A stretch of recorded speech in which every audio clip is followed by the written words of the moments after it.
Pesquisa aponta que Tarcísio de Freitas é considerado o favorito para substituir Jair Bolsonaro em caso do ex-presidente se tornar inelegível. De olho em 2026, vamos conversar com a Camila Yunes, que tem informações a respeito desse levantamento para a gente. Na corrida ao Planalto, quais os outros nomes foram lembrados pelo eleitor? Camila, boa noite. Oi, Lívia, ótima noite para você, para todo mundo que nos acompanha aqui no Jornal Jovem Pan. Olha, Lívia, essa pesquisa trouxe outros nomes também. Tarcísio Gomes de Freitas apareceu aí com 21% dessas intenções de voto. Em segundo lugar está Michele Bolsonaro, ex-primeira-dama, com 15% dos votos. Em terceiro lugar, o governador de Minas Gerais, Romeu Zema, com 10%. Em seguida, em último lugar, o senador Flávio Bolsonaro, com 5% dos votos. Essa pesquisa, Lívia, foi realizada pela Genial Quest entre os dias 13 e 16 de abril, com 2.015 pessoas em 120 cidades do Brasil, e trouxeram aí essa avaliação de que Tarcísio Gomes de Freitas seria um nome favorito para uma eventual substituição de Bolsonaro, caso o ex-presidente não participe das próximas eleições. A pesquisa diz também que 25% dos entrevistados disseram não votar em nenhum nome e 23% não sabe ou não responderam.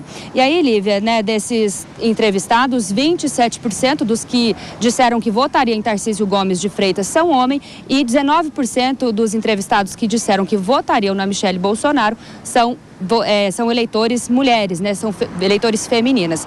Então, Lívia, essa foi a avaliação feita pela Genial Quest. Inclusive, falei com pessoas ligadas aí ao governo do estado de São Paulo, e a avaliação que se faz é de que o governador Tarcísio Gomes de Freitas está muito focado na gestão estadual e que dificilmente ele sairia do mandato no último ano, de mandato, para disputar as eleições presidenciais.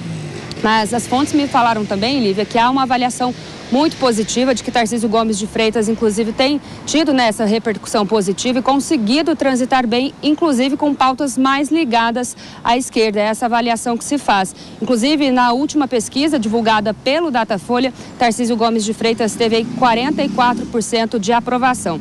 Essa aprovação, ela acaba sendo maior no interior do estado do que aqui na capital paulista propriamente dita. Mas claro, Lívia, isso falando das eleições presidenciais de 2026, ainda tem muita água para rolar de lá para cá, e a gente sabe que na política muita coisa muda, Com certeza. Obrigada, viu, pelas informações. Camila Yunes, bom trabalho para você.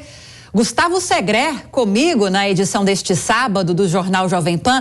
Bem-vindo ao Jornal, Segrer. Boa noite para você, e já começo te questionando a respeito desse levantamento que aponta Tarcísio de Freitas, talvez, como um dos principais líderes ou o principal líder de direita no Brasil. Segundo a pesquisa, a Camila trouxe os percentuais pra gente.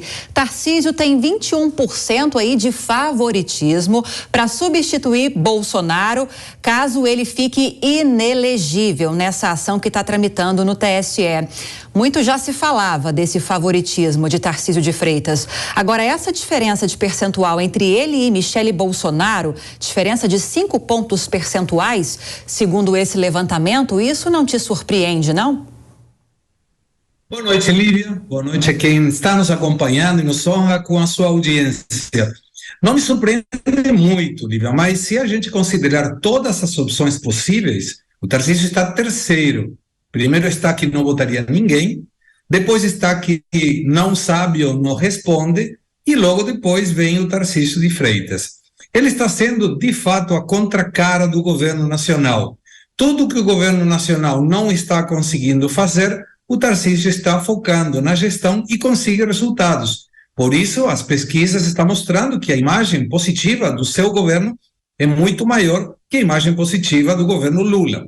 Mas falta muito, e considerando que o Colégio Eleitoral de São Paulo é o maior do país, e o segundo é Minas Gerais, que Zema também aparece citado nessa pesquisa, seria muito interessante pensar na possibilidade de ter uma fórmula, quem sabe, compartilhada.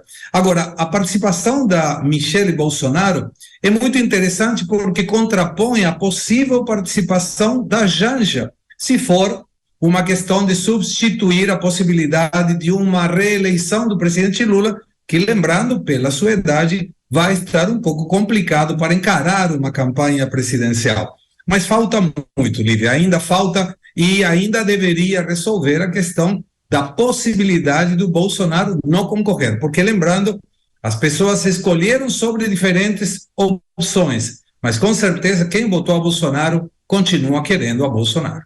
Agora, essa possibilidade talvez até aceita já pelo próprio ex-presidente Jair Bolsonaro, de que Michele Bolsonaro se candidate ao Congresso, você vê com bons olhos essa possibilidade, Segré? Ela teria boas chances de se eleger?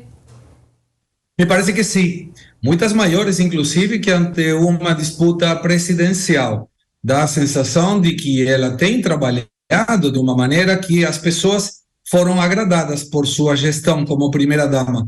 E ela tem uma simpatia que é fundamental para gerar captação de votos, que é indiscutível. Agora, ante uma eventualidade, e reforço muito isso porque me parece muito possível, de uma candidatura da Janja em representação do atual presidente Lula, eu não descartaria que a contraposição seja da Michele Bolsonaro. Lembrando que a polarização eleitoral se planteou Bolsonaro de um lado, Lula do outro. E seria muito interessante para a política ter as duas ex-primeira-dama, no caso de Michele Bolsonaro, atual primeira-dama, no caso de Janja, disputando também uma eleição presidencial.